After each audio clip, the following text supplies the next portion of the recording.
With new players coming into the game, there will be a lot of new folks heading into a tournament scene for the very first time. We take a fresh look at the tournament guidelines for Star Wars Destiny and break down the things you should know before heading into a competitive environment. And we also take a look at some of the more recent spoilers, it's Spoiler Central, that have been revealed by the content creator community.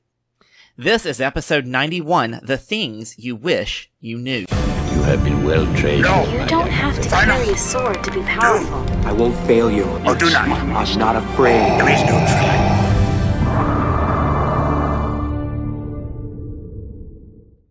Everyone, we're back for another week of Star Wars Destiny discussion. We're nearing the end of the lull of our current meta. Whew. I know. We thought about that. It's been a struggle bus. You can put out as much content as you want, but everybody's tired. Everybody's tired of the things we've seen. Even the new things that we haven't seen. People playing new decks in the old cards. People don't want to see them because they're not good. Nope. So unfortunately, that's the state of things, and we're excited that Way of the Force is coming soon. And I'm kind of putting a hold. I built my Jawa deck the other day to play, Ooh. and I'm trying to decide if I even want to go through with playing it at this point. I'm not sure when I'll get a chance to play it against someone until the next set comes out, and there may be some good gray cards to make it actually viable. Maybe. You never know. If not, it'll still be fun. Well, 5 Jawas. Thematically fun.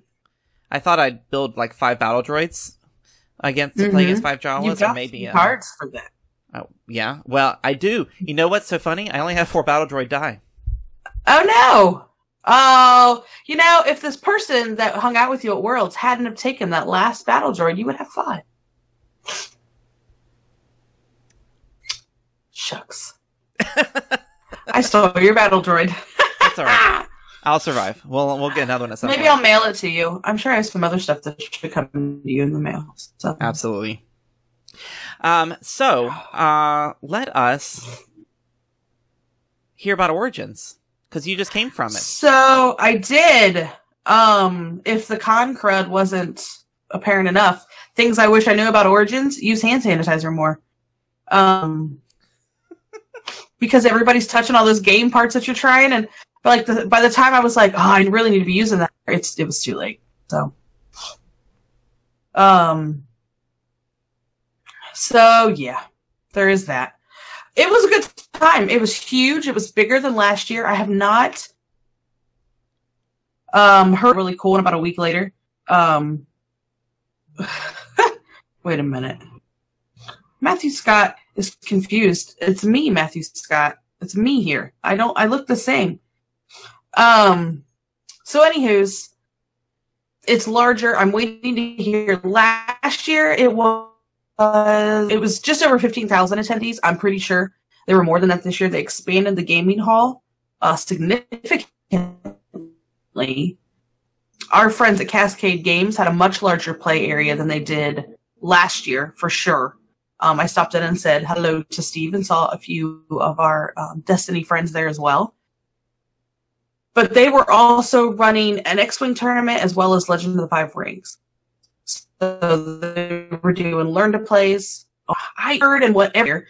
I seemed to conveniently miss everything that was going on.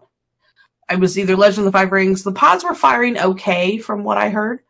But I don't think, and I think a lot of the reason is we're in this lull, and I just don't know that we're coming out for that. So I saw a lot of folks, though, from not local to me that were there.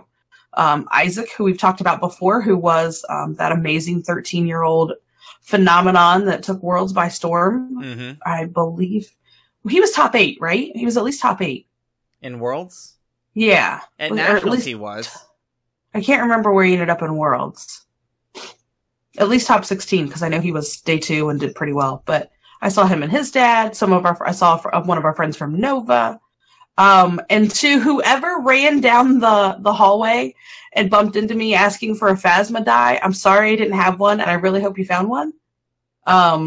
He was at quite a frantic run And he came, I didn't even see him, then all of a sudden he was right in front of me and said, I know you're with the Chance Cube. Do you by chance have a Phasma 2 die? And I'm like, nah, man, I'm sorry. Like, of all the decks I play, it's never been a Phasma deck. So I hope he found one. I think it might have been in his car, but like I mentioned, it was huge this year. His car was, I'm sure, was not a quick journey, even if he was in one of the garages or I don't know if he was staying there or not. So he looked familiar, and so I know that I know him too, but I apologize, I can't recall his name. And he moved so fast that I didn't even see his name back. But he was on quite the mission. I hope he found it. That's but awesome. If you've never been to Origins before, it's definitely more focused on board games in general, although there was a big section for Destiny, for Pokemon, as well as Magic the Gathering. I think both Magic and Pokemon seem to have bigger areas this year. A couple of my nieces made me spend some time in the Pokemon area, and that was super fun. Not really. I'm not a Pokemon kid, but no. Oh well. Nah, I was the wrong age, I guess, growing up, that I missed a lot of that. But fun. I recommend it if you like tabletop gaming at all. I had such an opportunity to talk to so many designers who were just standing there in their booth, talking with some that have created big games that I didn't even realize that's who I was talking to until after they'd walked away. So it's a great con if you want to sit down and try out games, to walk around. You don't have to walk like this like you do at Gen Con. You can actually carry your arms at a normal length away from your body. I'm trying to think if there's any other high points, and I apologize. Like, there should be, but I think I'm still detoxifying from it because I was exhausted on Monday. I was there Wednesday, Thursday, Friday, Saturday, Sunday. Wow. You were there quite a bit, and it looked like you had a lot of fun. We saw a lot of the posts that you were making on your Facebook page and over at, I know your buddies over at Board Game Mechanics were live streaming a little bit through the halls. My gosh. They had a blast. Jason likes to, I have another Jason friend that does stuff, so that's kind of funny. He just randomly starts streaming and walking around, kind of like what we did at Worlds. I had no idea we were near each other both times that he did that, and he kept running into us, so that was fairly comical. And so they have a podcast as well, so they had a good time being able to interview a lot of folks and designers and stuff like that on the fly. I guess they recorded their last podcast in the car on the way home, so I don't know what that one sounds like, but I'll have to see how that one goes. That's awesome. But they're a good group, and that's our normal board gaming group, so it was fun just to hang out with a lot of different some of our different board gaming groups, and met a guy from Australia who had friended me face to face, just like you do at any con. It was a lot of fun. Excellent. Yeah, it sounds like great. And, the kind of the big highlight of the news from Origins, I think, is that Destiny took the Origins Award for... Oh, yeah. That was the thing I was supposed to say. Fan favorite. It did. And it was up against some big stuff. And CCG of the Year. It did. Which is impressive. I know Dragon Ball Super or whatever that game is really gaining some popularity. Yeah, and there was a Pokemon set, and there was a Magic the Gathering set in the nominations for that. And it was for the Awakenings booster, is actually the one that was nominated, which I thought was odd that it wasn't nominated last year. I was actually a little bitter. I was a little mad that it wasn't nominated last year. Weird. So that was pretty cool. FFG, of course, I think posted something on their Twitter too, but yeah, congrats to them for that. That's a big win there. Excellent. Well, without further ado, we're going to jump into our news for the week, because we've got a bunch of cool things to look at. Let me take that back, huh? You'll find what you need.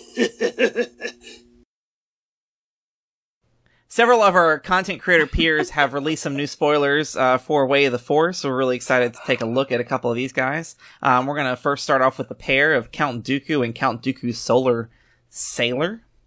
So Count Dooku, he is a 12 health Blue villain character, of course, he's a character, but he's also a Sith. He's got that Sith subtitle, which will be really exciting to see if they use that in the future. 2 melee, 3 melee for $1, 1 focus, 2 shield, 1 resource, and a blank. After you activate this character, you may turn one of his character dice to a side showing melee damage, turn an opponent's die showing melee damage to any side. Lordy. Wow. Yeah, so the downside with him, I think a lot of folks are a little frustrated with, is his point cost. He's 15, 18. Yeah. So he's a little challenging to high. find a good pair for him in this current state of That the we game. know of. That we know of. Right. He could be a 3-die start with him and a 12-point character, or you could find a 12-point elite character, which isn't going to be very powerful, but that ability to, when you activate him, it's like you roll out your dice and then you do something. That's pretty killer. And if you can figure out a way to roll him out on an ambush or something, would be really awesome. And then you could. Oh yeah. Well, and you can even work around if you don't have enough resources. You can work around. You can flip that for free to the free side. Mm-hmm. 2 damage is better than no damage if you can't afford it, and pitching a card to reroll, you would have to do that. Yeah. So it's pretty good. It's got built-in control for your opponent, which is nice. It is specific to an opponent's melee die, so that's depending on where the meta goes. The villains have been have been on a melee kick in the last meta, so we'll see if it continues that way. The heroes have kind of been hit or miss, I think. Yeah, that's true. So we'll see. His Solar Sailor. Oh, no, I just lost my. Oh wow, where'd I go? Oh, so we're all having all sorts of camera issues tonight. There we go. We're back. The Solar Sailor, 3 resources to play, support vehicle. So we're amping up the villain vehicles again. 2 focus, 1 shield, 2 shield, 1 resource, 2 resources and a blank. After you activate this card, you may draw a card, which I think is also a very powerful mechanic, to be able to get that extra card in your hand and be able to, for a pitch to reroll or a new option to survive. Lots of focus on that, though. That's a ton. And for 3 costs, that's not bad. Like, I think that's, anytime it's handy, anytime you can get them. It's probably a card type that I don't play as often as I should, is stuff with focus. Oh, just anything with focus? I can't decide, but I don't know how I feel. I need to see what else comes out to determine how I really feel about it. I'm assuming the reason he's so darn expensive is because of his ability, not because of his dice size or anything like that. Mm-hmm. It's an interesting pairing. Because then if you have that ability, yeah. It's an interesting pairing, Dooku and his Solar Sailor. Will it see a lot of play? Maybe the Solar Sailor, if the villain vehicles really get ramped. We saw some great spoilers in the last batch of spoilers that make villain vehicles seem more plausible. Right. But I don't know if Dooku's the card you'd be playing. I don't know. But who knows? Time will tell. Time will tell. A card that I think we will be seeing a lot of play is the Fifth Brother. Oh my gosh. I did get to talk about this one at Origins because it came out right as I was walking around the Destiny booth, so I got to pick some brains on that one. This thing looks like it's gonna bash everybody in the face. The Fifth Brother character is 12 health. He's a character Inquisitor. Sounds like maybe someday we'll be able to have a side of Inquisitor characters on ours. Of course, you always have the Seventh Sister, so there's that. And the Grand Inquisitor. Fifth Brother, you got on this ship. You got your Fifth Brother and your Seventh Sister. Man, I'm quite a family. It's okay. 1316 is his point cost, which is a little more malleable. His die size aren't great. 1 melee, 2 melee, 1 discard, 1 resource special, and a blank. But his special says resolve one of your non-ability blue upgrade dice without removing it from your pool. So basically your weapons or your equipment, you can resolve without removing it from the pool. It's kind of between him and his lightsaber. You've got kind of an interesting, almost a variation on the way that Maul's lightsaber was working. Yeah, when you're playing him to play the lightsaber, like that's the only reason you're to get the extra ability saber. Yeah, No, totally get it. I mean, totally agree as well. 3 resource for the lightsaber. It is unique, which is good. Modified. Yeah, can you imagine? Modified 1 melee, modified 2 melee, modified 3 melee, 1 shield, modified 1 resource, and a blank. While this upgrade is on Fifth Brother, you can resolve this die showing a modifier as if it were not a modifier. It's like your favorite card, Awakening. Uh-huh. It is. After you resolve this die, you may deal 1 damage to a character. So, kind of got a little Palpatine in them, too. Yeah, so not only did it hit you for 3, it really hit you for 4. It does. On top of whatever that thing is, yeah, that's punch you in the nose. Yeah. Vicious. Killer card. This setting, we'll see this for sure. For sure. We're going to see blue villains getting some love here, and I think we will see a lot of this in the next wave of this game. And lastly, we got some red villain cards. This is some love for the villains here. Oh, there's the Fifth Brother lightsaber. Sorry for those who are watching visually. I totally forgot to switch it. We had the Executioner. This is a non-unique red character trooper. 8 health costs, 8 points to play. And it's 1 melee, 2 melee, 2 melee for $1, a resource, blank blank. And after opponent's character is defeated, you may roll this die into your pool. Which is also the same text that his axe has.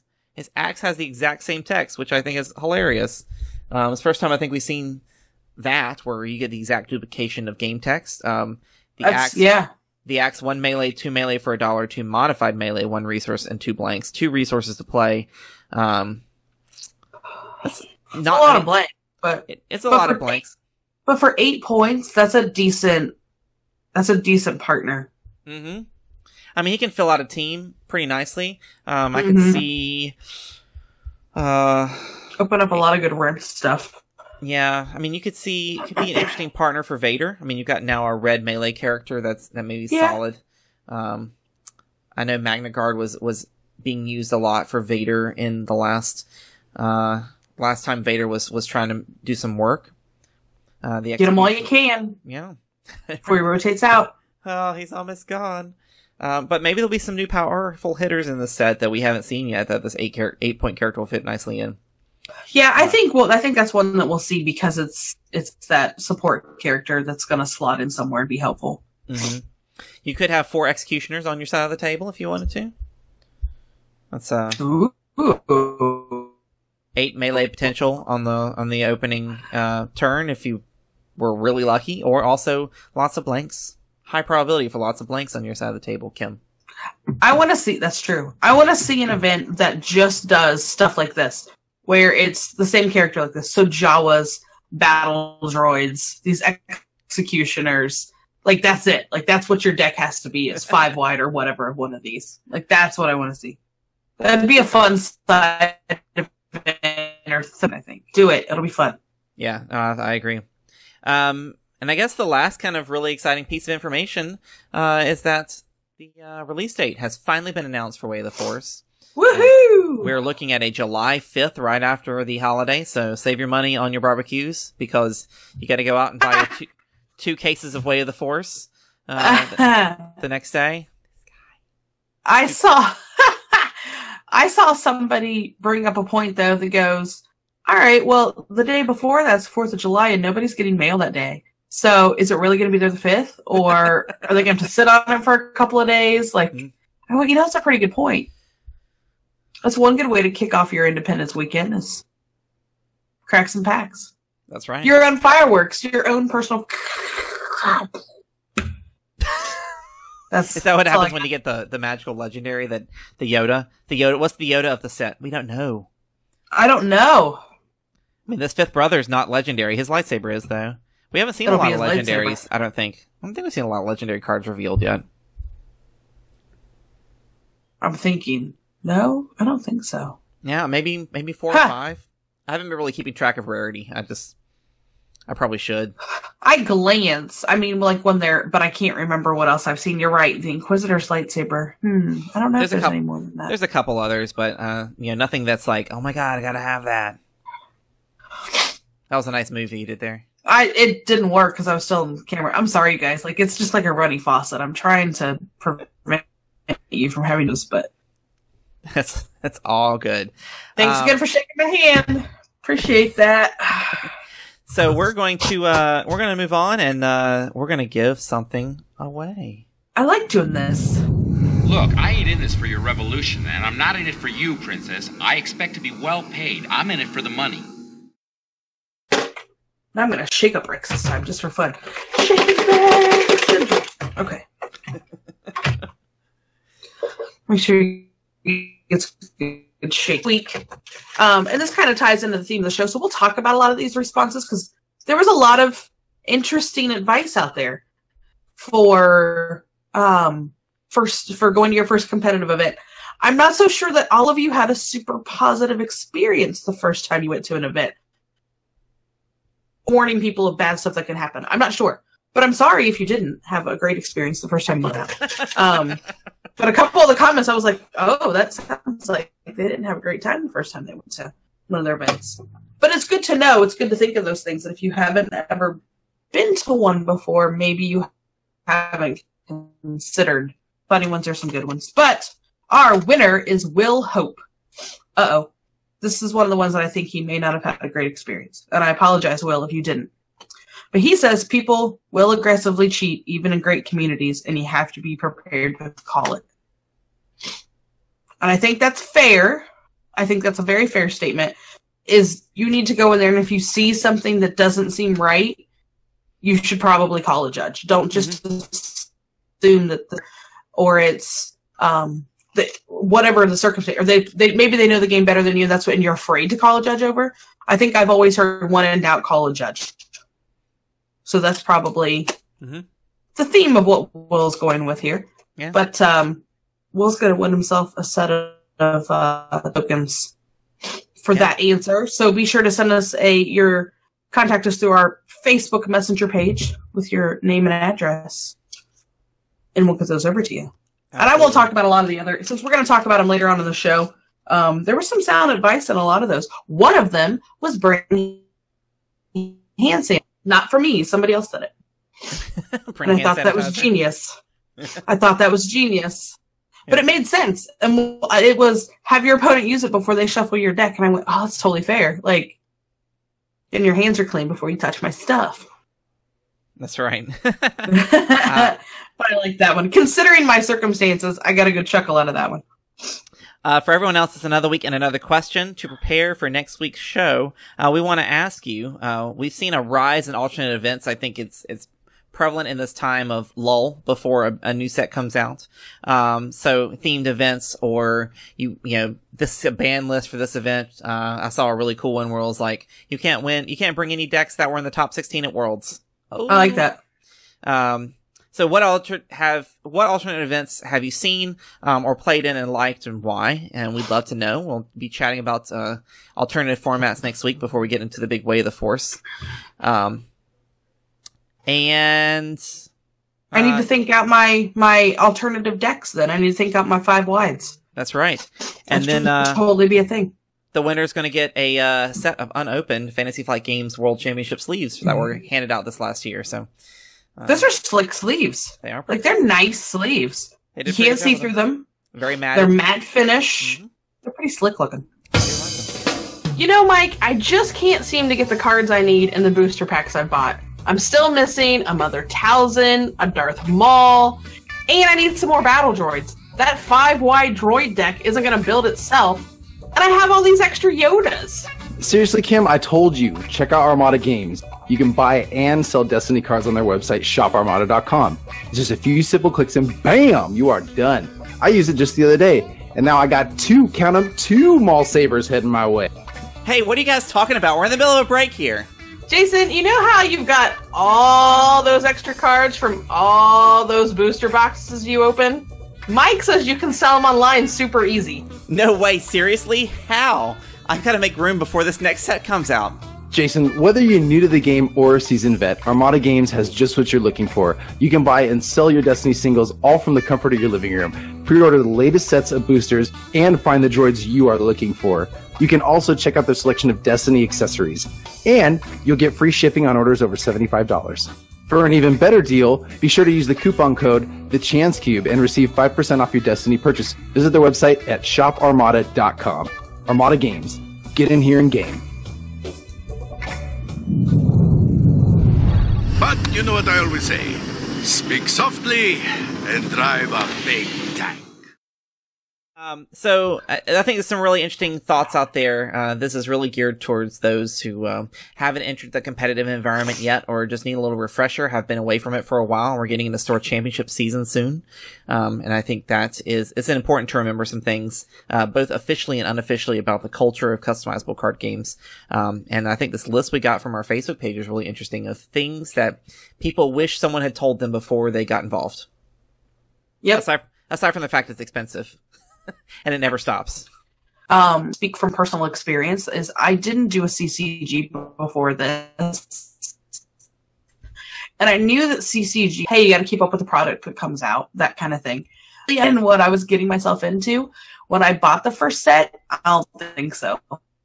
Not a bad thing, but like, you're like, oh, I do have to like kind of plan for this, or else, pick a format that I can, kind of keep up with. Yeah. For sure. Yeah, I mean, you can pick and choose. You can kind of know what you're going in for, and either buy the single game or do a lot of trading, or you can be really aggressive, like there's some folks out there, and buy cases and cases, try to get everything and trying to sell off the rest to make it up. That's the method my wife and I are currently going with. Well, and I know other people that do that too. Yeah, you're not the only one. I know I have some in our local community that do the exact same thing. And then you either buy from their store, and then when you have extras in the store, because they've already sold a big chunk back. But I think the marketplace has been kind of quiet if you're not in one of the Facebook groups for the if your goal is to get, maybe just find the cards that you need versus trying to buy everything. And that's a decision that you probably need to make up front. Yeah. I think. Totally. So, but I think the most important thing to talk about, and the thing that I guess is the biggest surprise to a lot of folks, is, different from a board game, customizable card games tend to have a competitive environment that you can join in, which is really the fun for a lot of folks. Go into your local store, get involved in an event. Because playing the game on your kitchen table is fun. It's great. A lot of folks like to do it. Play with your spouse, your significant other, not your pets, but your kids. Your kids. A lot of folks playing Destiny with their kids, which is you awesome. Could train a monkey. I think that's great. Yeah, train monkeys. But it's also a lot of fun to go to your local store and play in format, standard format events, structured events, whatever the local store is running. But I think there's a lot of unspoken rules and a lot of things about that culture that's important to talk about and important to share, for those who haven't gone out there recently or, ever. And a lot of this stuff applies to multiple card games. It doesn't necessarily apply just to Destiny. But it's certainly prevalent in the Destiny community. Now, can I back up and say one other thing that maybe fits in like the overall? If you're new coming into this game, don't feel like, well, I'm never going to be able to go out and compete, or I'm never going to be able to go do anything because I didn't get into this game when it first came out. Because I think that's not the case. That'll allow you. So Trilogy is perfect for that, because you don't have to have the older sets. You're just working on the current set. And chances are, if you there'll be somebody in your local community that's either going to have some extra cards or be willing to part with extra stuff if you want to get some of those little cards so that you can participate or that kind of stuff. But don't feel like you can't get into this game simply by the first set when it came out. Because you totally agree. And as we're seeing with this new set, the power creep is a real thing, but in a way that's helpful because the newer cards are making older ones irrelevant. Oh yeah. So that's also a good thing too. So, the first thing I want to mention with events, and a lot of this applies to kind of a bigger events, maybe your store championships and higher, is, I'm always surprised. I always forget to when I walk in that a deck list is needed. Right. And they always have forms. You need to give yourself time. don't be stressed out about trying to fill it out. I mean, get there early, or bring one that's printed. That's always nice and easy. Is to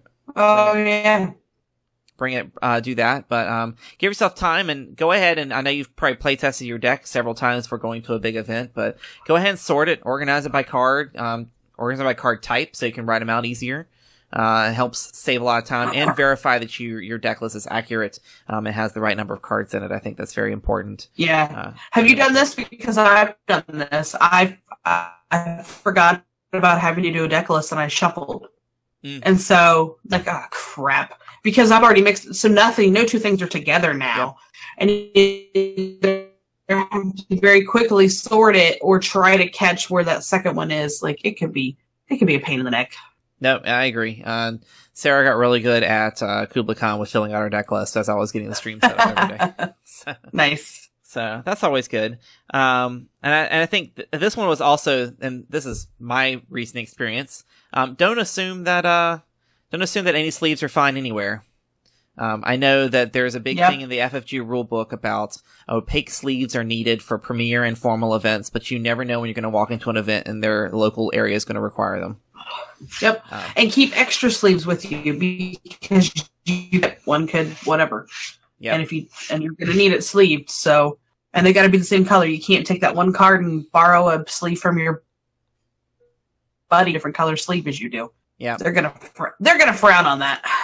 And I've seen a lot of judges turn away those pink sleeves that are somewhat translucent. For some reason, those are around. You know which ones I'm talking about? I do. I have some. Yeah. You can see if you can see Star Wars through the back of your sleeve, then you should probably find some new sleeves for those types of events. Yeah, and mine are even Dragon Shield, which are pretty good. It's a pretty good sleeve, but it's a light color enough that you can see through it. Yeah.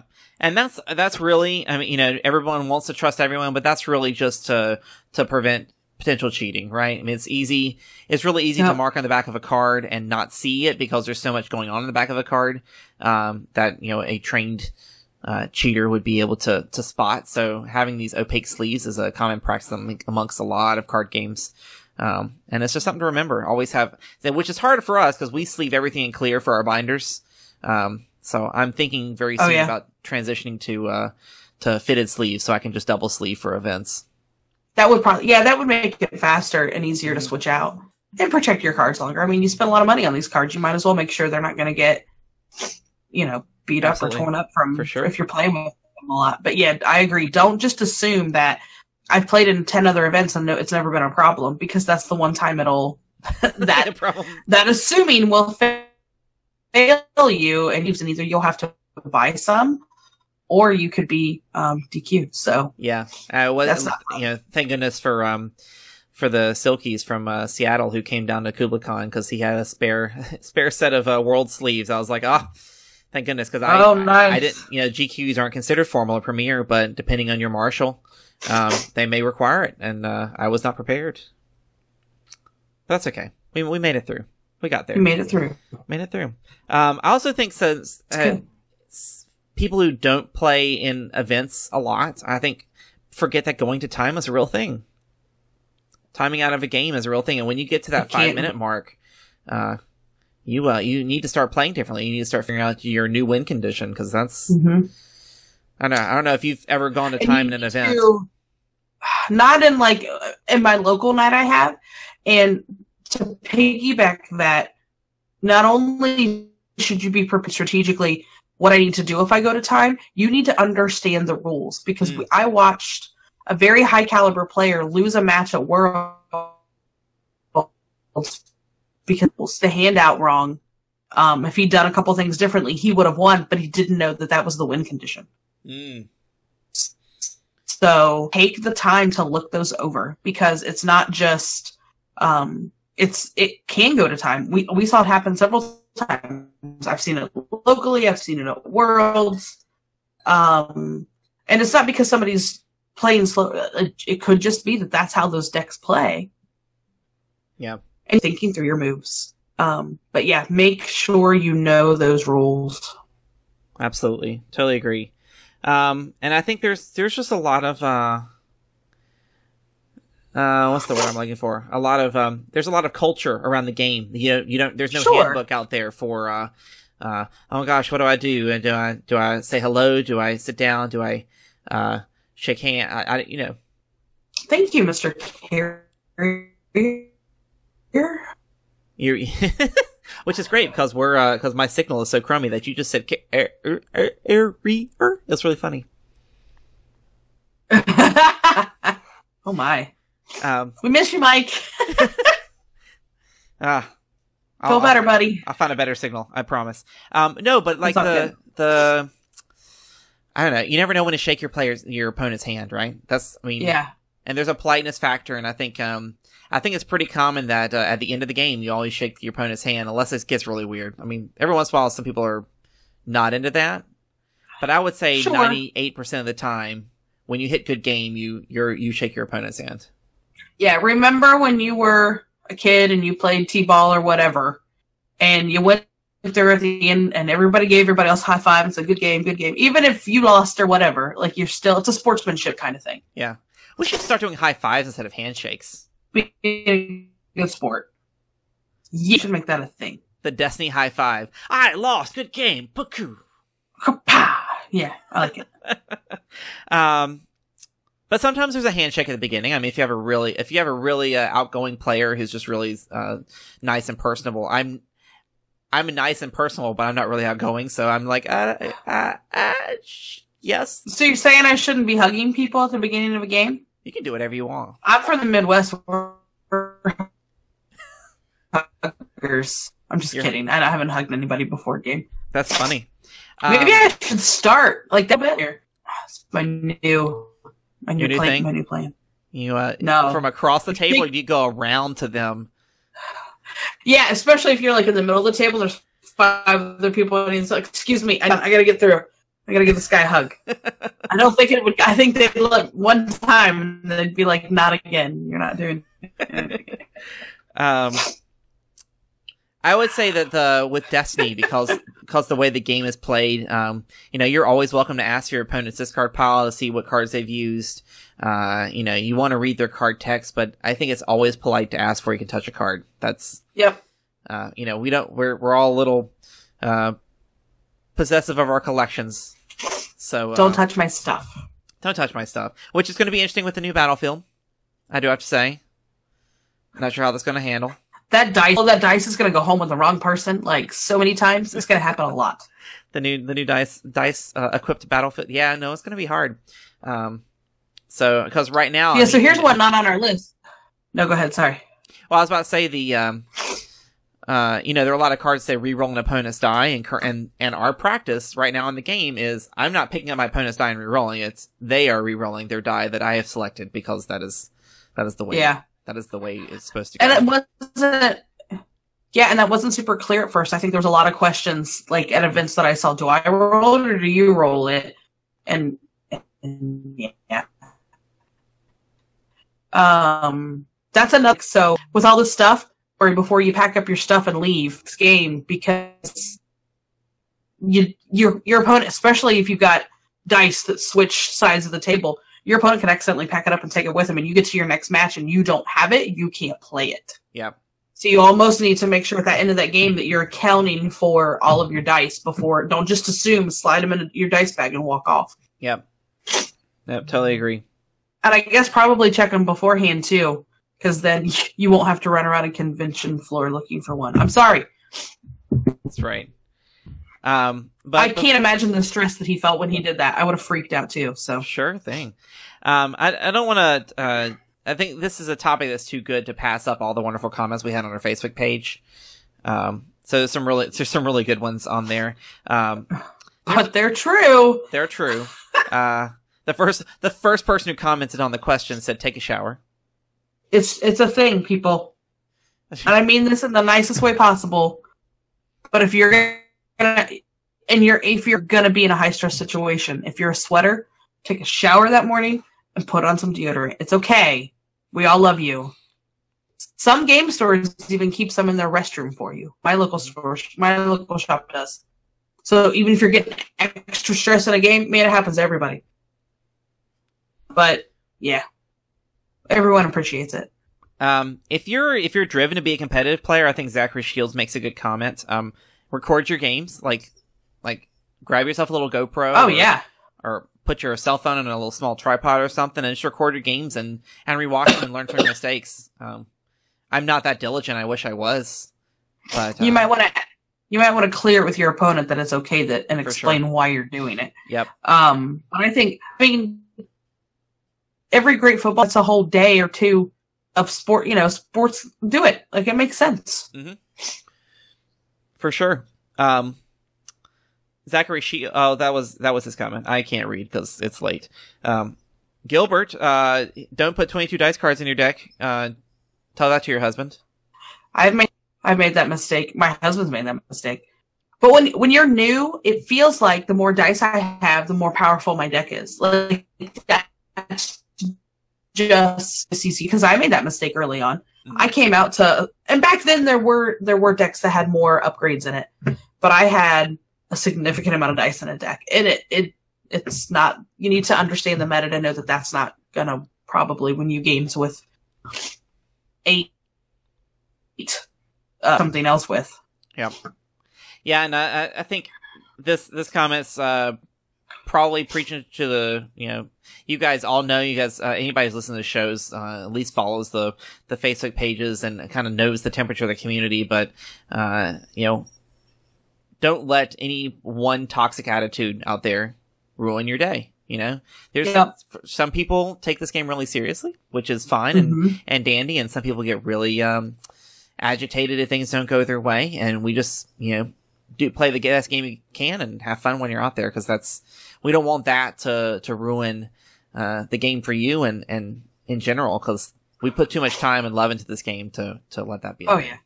Well, and I always say, like, my rule of thumb is I can only control how I react to a situation. So if I keep myself in check, even if the day isn't going my way, if somebody else is having a day, that's their day. That's not my day. Don't. No, totally agree. I like this one. Tim Sutter. With a straight face, someone will complain about Mill and insist that it's a negative play experience. Probably me.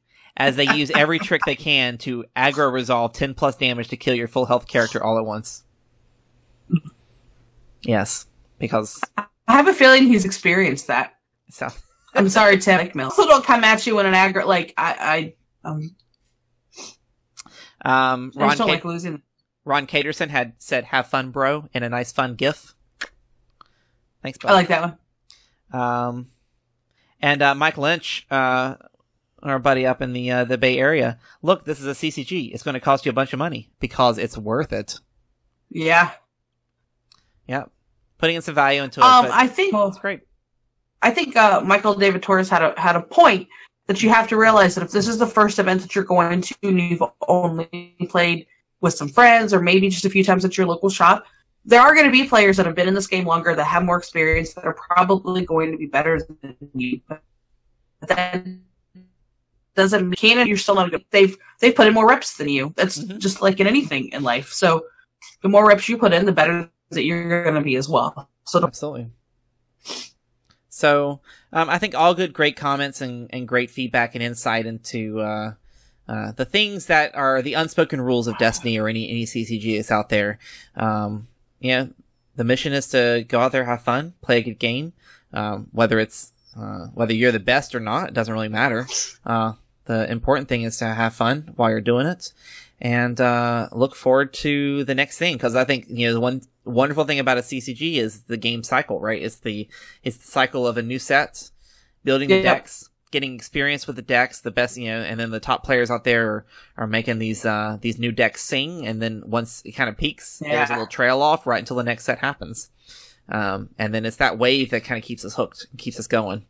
So we're excited that the next wave is close. Yeah, and get out there and have some fun, and don't be afraid to try out some different deck combinations. You don't have to. I mean, who's to say that your pairing isn't the next great pairing? There's nobody saying that you couldn't have stumbled across it. Yep. I thought it was a gene there, Baby Vader and Nines, and then I realized so did like half the other people out there. But have fun with it. Yeah. Yeah, I remember when I thought Tarkin Afro was like, "Oh, I'm so smart." No, it's okay to still feel smart about it. Like it's okay. I think that's still okay. That's fair. I appreciate that's okay. that. Well, hope that was relevant or interesting to you guys, and if not, well, next week's a new topic, so always something new and exciting. But until then, we're going to talk a little Star Wars. The Jedi! What do you know?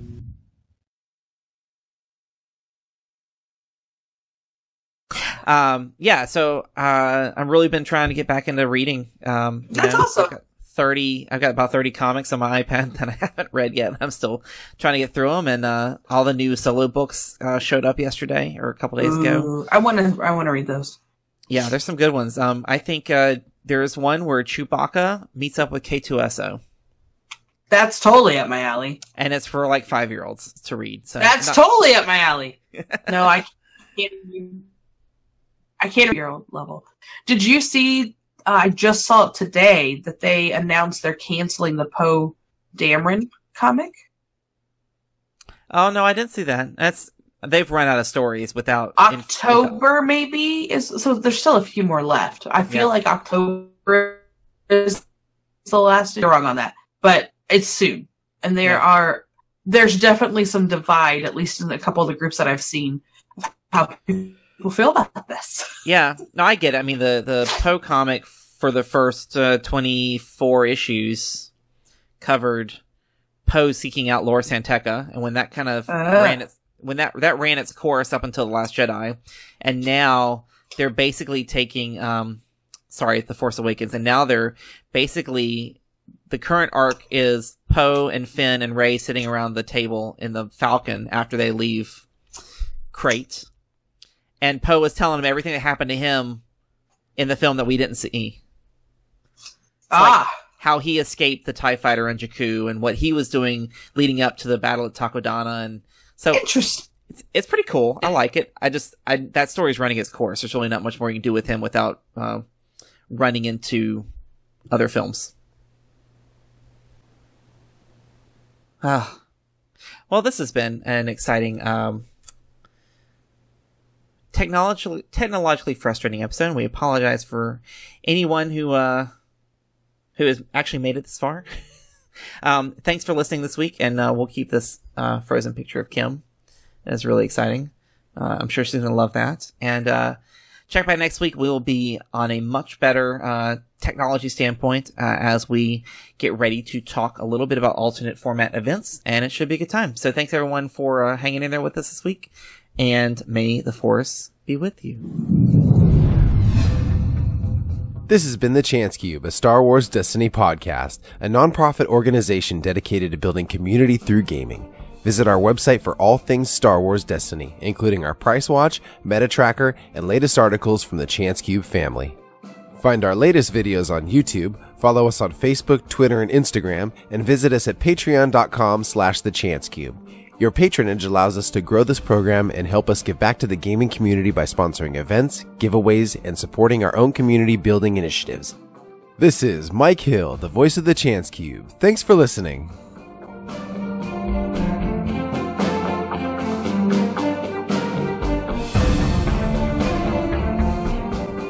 The Chance Cube is not affiliated with Fantasy Flight Games, Lucasfilms, or the Walt Disney Company.